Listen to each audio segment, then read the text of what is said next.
markii aan xafiiskan qabanayay 16 bilood oo cisho ka hor waxaan ku aaminay inay dalkan wada gaadho nabadgelyo caamay iyo deganaansho kadibna dib looga soo kabto burburkii afweelka nasiib darro tala xumi ka timid koox inaga mid oo jindaasada u tumay ayaa geedi xamar u lalabay taasi waxay keentay dagaal sokeeyay oo lagu hoostay waxaan u arkaa dagaalkaasi inuu aniga igu xaq ahaa iyo inta daafacaysa qaranimada Soomaaliland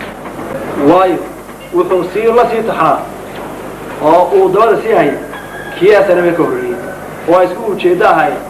in ummadana ay noqoto xor karaamadeeda waxaan ugu baaqayaa imanka jikadaas oo tumay ee dagaal Soomaaliland kala soo horjeeda haddii ay u dagaalamayaan koonfur inay ku daraan hargeysa ay xabal ku xiriyaan inay qaldan yihiin ay ka noqdaan ninkii aan taawadin ee wax kale lagu qabtay waxaan u ballan qaaday halku joogo anigu inaan nabad u tago oo aan kula soo xaajoodo oo ku soo tuwalbana waad u martay